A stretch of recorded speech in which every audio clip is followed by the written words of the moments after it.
నేను విజయ్ మీద చాలా వీడియోస్ అయితే చేశాను ఎలక్షన్స్ కి ముందు. ప్రతిరోజు కూడా విజయ్ మీద అట్లీస్ట్ 2 వీడియోస్ ఉండేలాగైతే నేనైతే షెడ్యూల్ అయితే పెట్టుకుని మరి అయితే చేయడం జరిగింది. ఎందుకంటే ఒక హీరో పాలిటిక్స్ లోకి వెళ్తున్నాడు అంటే తను గెలవాలని చెప్పి నేను ఎప్పుడు కోరుకుంటా. అది ఏ ఫిలిం ఇండస్ట్రీ నుంచి ఏ హీరో వెళ్ళినా కూడా నేను ఒక ఇంట్రెస్టింగ్ గా చూస్తా. సో విజయ్ గెలిచినా కూడా తనకు ఆనందం లేకుండా అయితే చేస్తుంది గవర్నర్.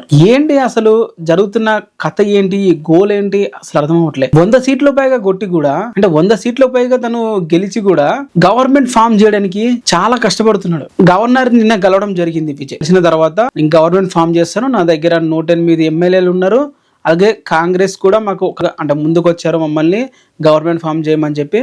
సో మొత్తంగా 112 మంది ఉన్నారు, గవర్నమెంట్ ఫామ్ చేస్తామని చెప్పి అడిగారు. దానికి గవర్నర్ గారు ఒప్పుకోలేదు. ఎందుకంటే 234 అసెంబ్లీ సీట్లు ఉన్నాయి, నీకు మెజార్టీ దాంట్లో ఆఫ్ చేస్తే దాదాపు 117 సీట్లు కావాలి. ఆ 117 సీట్లకి ఒక 50% ఉండాలి కాబట్టి 118 సీట్లు అని చెప్పి అంటారు.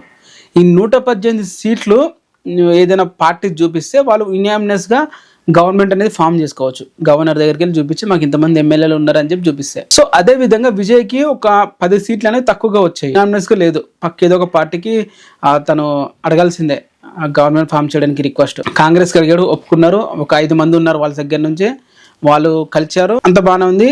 అక్కడికి వెళ్ళి గవర్నర్ అడిగితే కాంగ్రెస్ ని కలిపినందుకు వాళ్ళైతే లేదు, మొత్తం నాకు నెంబర్స్ అందరూ చూపి 180 చూపిస్తే నేను గవర్నమెంట్ ఫామ్ చేయడానికి పర్మిషన్ ఇస్తానని చెప్పి అన్నాడు. సో వాళ్ళు సింపుల్ గా తనే సింగిల్ లార్జెస్ట్ పార్టీ నాది తమిళనాడులోనే, నాకు గవర్నమెంట్ ఫామ్ చేయడానికి పర్మిషన్ ఇవ్వాలంటే ఆలోచించేవాడు.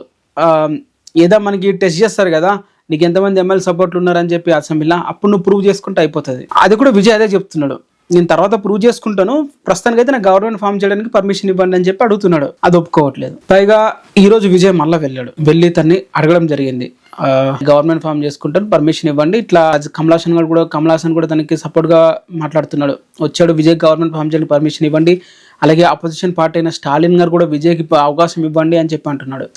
అలాగే సిపియు అక్కడ ఏదైతే 2 సీట్లు గెలిచిందో కమ్యూనిస్ట్ పార్టీ, వాళ్ళు కూడా గవర్నమెంట్ ఫామ్ చేయడానికి అవకాశం ఇవ్వండి, అలాగే టీవీకి అని ఇంకో పార్టీ కూడా గవర్నమెంట్ పర్మిషన్కి ఇవ్వండి అని చెప్పి అందరు కూడా రిక్వెస్ట్ చేస్తున్నారు విజయ్కి. ఈ గవర్నర్ ఓకే వీళ్ళందరూ అంటున్నారు కాబట్టి ఒప్పుకున్నాడు, గవర్నమెంట్ ఫామ్ చేసేది అని అన్నాడు. ఈరోజు ఈవినింగ్ వచ్చేసి తను చేయడానికి కూడా రెడీగా ఉన్నాడు, ప్రియాంక ప్రమాణ స్వీకారం. మళ్ళీ ఇంతలో తను ఏదైతే గవర్నర్ ఆఫీస్ నుంచి ఇంటికి వెళ్ళే సమయంలో మళ్ళీ ప్లేట్ అయితే తిప్పేస్తాడు. ఇప్పుడు ఏమంటున్నారంటే విజయ్ లెటర్ అనేది నాకు చూపించాలి, 118 మంది ఎమ్మెల్యేల సంతకాన్ని నాకు చూపిస్తేనే గవర్నమెంట్ ఫామ్ చేసుకుని పర్మిషన్ ఇస్తానని చెప్పి గవర్నర్ అంటున్నాడు. అసలు ఇదంతా ఎవరు నటిస్తున్న నాటకం ఇది?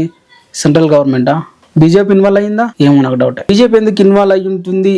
విజయ్కి గవర్నమెంట్ ఫామ్ చేసుకోవడానికి అవకాశం ఇవ్వట్లేదు, వాళ్ళు ఇన్వాల్వ్ అవ్వరు అని చెప్పి నేను అనుకుంటున్నాను. కానీ ఇది యాక్చువల్ గా నువ్వు గవర్నమెంట్ ఫామ్ చేసుకోవచ్చు, తర్వాత ఫ్లోర్ టెస్ట్ లో నువ్వు నిరూపించుకోవచ్చు నా దగ్గర ఇంతమంది సపోర్ట్ ఉన్నారని. అవుట్ సైడ్ ఎమ్మెల్యేలు కూడా విజయ్కి గవర్నమెంట్ ఫామ్ చేసుకోవడానికి అవకాశం ఇస్తారు. ఇంతకుముందు చాలా సార్లు జరిగింది.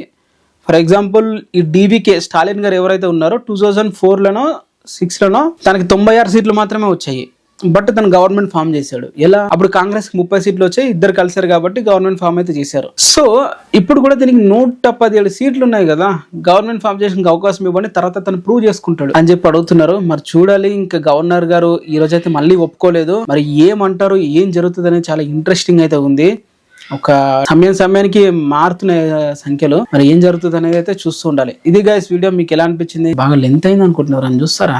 చూసే వాళ్ళకి మీరు ఏం చేయాలో తెలుసుగా.